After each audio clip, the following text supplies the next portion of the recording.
Hi guys, and welcome to another video. So recently I did make a video giving you guys my League One table predictions for this season, and within that video in the comments a lot of you guys were asking me to give you my Premier League predictions as well. So that is what we're going to do today. Now of course I need to acknowledge, quite similar to the League One prediction table, I do need to acknowledge that it is, as I'm recording this, there's still quite 3 weeks or so up until the Premier League season starts, so of course a lot of teams, there's still quite a lot of transfer business that could happen, or teams could lose players or gain players, so it is quite difficult this early on to make a proper informed prediction. But I'm going to do that today anyway. But like I say, it is quite difficult, and apologies if I offend anyone, it is simply just my opinion. So let's get into it, and we need to start off with the dreaded relegation places.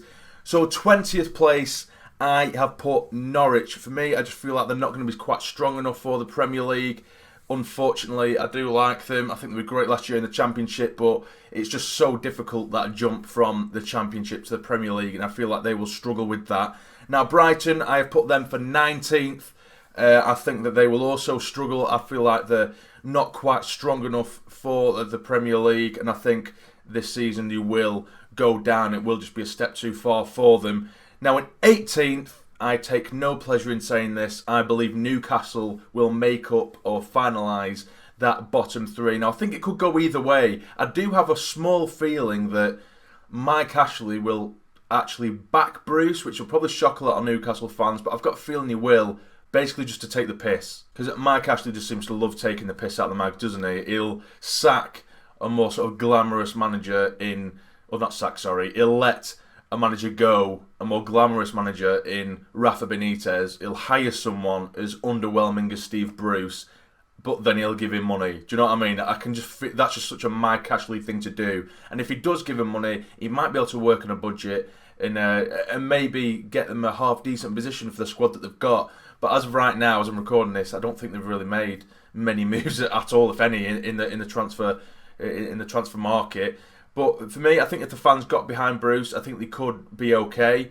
I don't think it's as shit as a lot of people think with Steve Bruce. It's not absolutely terrible. It could be worse. I mean, it's not great, don't get me wrong. But it could be worse, and it wouldn't surprise me if they did finish sort of 15th, 14th. But I feel like, fans are already against him before he even walked through the door. They started hashtagging, Bruce out before it was even officially announced. So I just feel like, and obviously rightly so, and I can understand Newcastle fans' frustrations, but I feel like there's so much negativity surrounding that club that it won't be okay until Ashley leaves. So, if fans are going to actually commit to their sort of boycotting of games and stuff like that, or just don't go to games and stuff like that, and do actually drive Ashley out, it's going to be difficult during that time for Bruce to really get something going there. So I do feel like, I think this year might be, well, I think it will be their last year in the Premier League, and I think they will go down. So Newcastle, apologies, but I think that they will finish 18th. 17th, I've put Sheff Utd.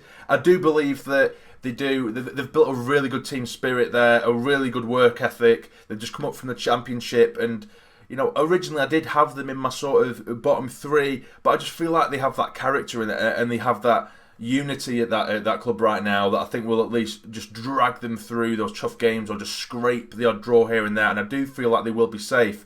So Sheff Utd, I've put them in 17th. In 16th, I've put Aston Villa. I think they will spend a little bit this year. They are sort of, I think, one of the more classier outfits in terms of technical ability and stuff like that. I think they're more exciting to watch than the other promoted teams, and I just feel like with a sprinkling of extra quality, I think they'll be okay this year, even if it is just to finish 16th.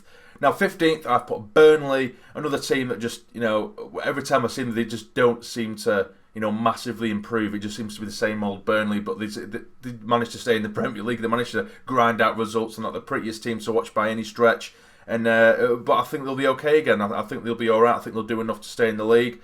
14th, I put Crystal Palace. I would have put Palace a bit higher, but it looks like Wilf Zaha isn't going to be there much longer. He has put in a transfer request for, well, I'm sure it's like the 5th time he's done that, but he has put in a transfer request, and I think if he does go, he's going to be very hard to replace, but I do believe that they'll be okay, and they'll be strong enough to stay in the league. So I put 14th for them. 13th, Bournemouth, another team I think that they're okay. They're a decent side. I like them. I like what they've got there. It's a good team. It's a good club. with good fans. It's a really good family club, that. And they play a very decent style of football as well, which I do like to watch, so I think Bournemouth will be fine. 12th, I've put Southampton. Again, a team I just feel like they'll quite easily get a mid-table finish if they strengthen a little bit. 11th, I've put Watford, another club that I am a fan of. I do like, I'm a big fan of likes of Troy Deeney, Gray as well up top. I think they're very good players. With an extra sprinkling of quality, I think they might even push further than that. Now, 10th, I have put West Ham. West Ham, they're a team that for the last couple of seasons, they keep exciting me with all these players that they're linked to and these big money signings, and I think, shit, West Ham are going to smash it. And then the shit. Do you know? They're just so underwhelming and disappointing. Yet they make these flashy signs like they're linked with certain players, and I think, oh, they're going to really go for it this year and maybe break into the top 8 or even the top 7 or 6, whatever. And then they're just way off the pace. So I think you can't. I don't know. It's difficult with West Ham to predict because they are making big signings and they're linked to big players, and they just seem to be lingering a bit. I think they've got the new ground. I think all the tools are there and all the pieces of the puzzle are there for West Ham to break into that sort of top 8 and top 7, but they just haven't put it together yet. And this season could be that season, but I am going to predict a 10th place finish for West Ham. Now, 9th, I've put Leicester. I think they have more than a good enough squad. I really, really like Leicester. Big fan of Leicester, particularly since they won the Premier League those years ago. And they do have a very solid squad. They've just brought in, or they've made it permanent, Rory Mcalpine, who I think is a cracking player and a great asset to them. They've splashed the cash on him, and no wonder as well. And I think if they base the team around him, add quality around him, they will really mount a push to further themselves in that top 10. 8th, I've put Everton. Everton, again, it's another club that similar to West Ham in the sense that they have been splashing cash over the last couple of years, but it just hasn't worked out the way that they might want, to really push for that top 6. But I do think they'll be strong enough to at least get in the top 8. So I put Everton in 8th place. Now, 7th, I put Wolves, which might, but I just think they're an underdog. I think they are the dark horse. I think they play a fantastic brand of football. They're attacking, and they're just adding quality and quality and quality just constantly. And I really, really enjoy watching them as well. I think I could be potentially very wrong about this one with Wolves, but I've just got a feeling that they're really going to push it this year. I think it could go one way or the other with them. I think they could either drop backwards or really push forwards. But my vote is on the really going to push forwards Wolves. So I'm going to put them in 7th. Now 6th, I put Chelsea. Now Frank Lampard has just taken over Chelsea. Of course, he has this transfer embargo to deal with, which I think is going to be very difficult. But he does have loanees coming back who have been out from last season and stuff like that. Some youngsters who he said he is going to give a chance to, which could be quite an exciting time. And I think youngsters that are going to come through Chelsea, of course, they're going to know full well who Frank Lampard is. They're going to love to work under him. They're going to be a sort of idol, and he's got legend status at Chelsea. So it could work very, very well. It could go horribly wrong. For me, I'm betting that it isn't going to go great, unfortunately. I do think they need to strengthen to compete with the other top 5. And obviously, they're not going to be able to do that. They do have a strong squad. They've lost Hazard, and they're not going to be able to really add anyone in there. They've brought in Pulisic, who of course he was already contracted to come to Chelsea, so that doesn't influence the transfer embargo. But he's a very exciting player as well. But for me, I just is it going to be a step too far for Frank Lampard? Potentially, and I don't think they're going to be able to break into that top 5. Unfortunately, I think they might have a relatively decent season. It might be a bedding in period for Lampard, and I hope they do give him a chance, Lampard, and then eventually when this transfer embargo is lifted, he can really cement his own sort of footprint and blueprint on this team. But yeah, Chelsea 6th. Now Arsenal, I think they're going to finish just outside the top 4. I think Arsenal are going to finish 5th. It really is a flip of a coin for me for who's going to finish 5th and 4th. But unfortunately for Arsenal fans, I think it is going to be 5th for you.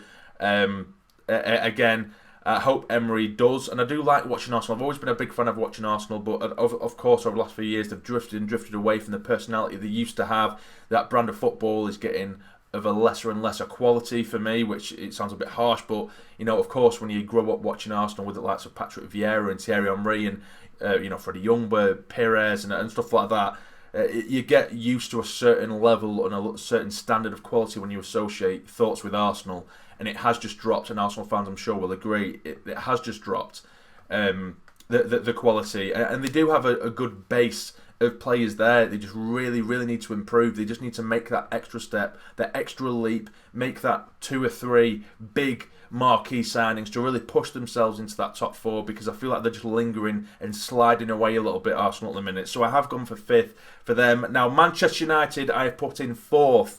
Now, Man United, again, like I said, it was a flip of a coin between United and Arsenal.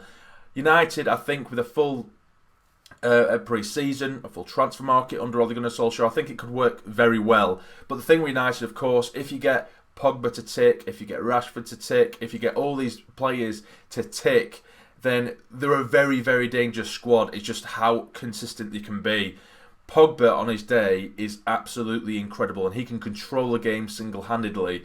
But we've seen it so little whilst he's been at Manchester United, which I think is a massive shame. His attitude for me comes into question. I think for me personally, I hate footballers like him off the pitch. I know, of course, they're all entitled to social media and this, that, and the other, but likes of him and Lingard and stuff like that, it really is the typical modern footballer, which I just absolutely hate. And I think his attitude for me at times is absolutely piss poor. But talented, of course he is. And if they do manage to get him to tick, like I say, and base a team around him, and they have brought in players like Wan-Bissaka, which I think is a very solid signing, overpriced maybe, but because he has come from the Premier League and his nationality and what have you, but he's a cracking little right back. His tackling ability is second to none, and he's only young as well, so he will improve. And they're bringing in little players here and there. They have been linked with Harry Maguire, which I think would be a very good addition. I mean, it is rumoured about 80-odd million for him, which I think is absolutely ridiculous. He's nowhere near that. I mean, Van Dijk for me is the best centre-back in the league, and if you're telling me that Maguire is worth more than what he was, then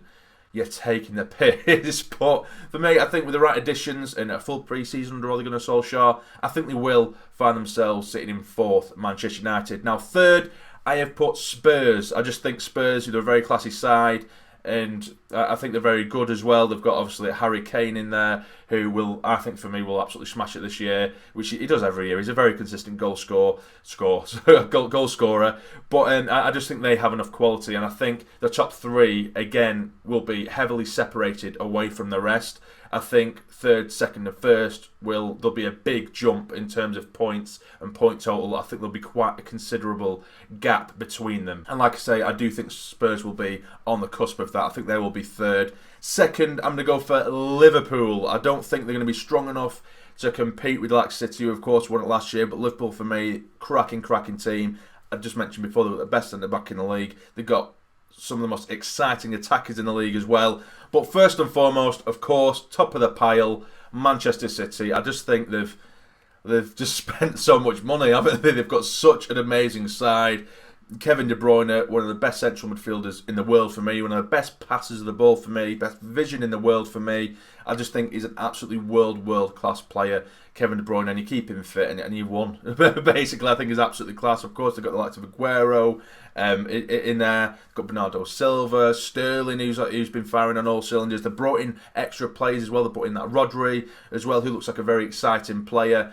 I think defensively is the only place I think they could maybe improve on, and that's been their only sort of shaky point, City. But I think because they're so strong in midfield and attack, they just dominate games as we saw last year. And I don't think it will be as close as last year between Spurs, Liverpool, and City. I do think there's going to be a big sort of gap between obviously like United, who I said were going to be 4th, and I think there's going to be a big gap. And Spurs and Liverpool, and then maybe an extra 10 points or so, and then City, pretty much. I basically think City are going to run away with it in the end because they are just so goddamn strong.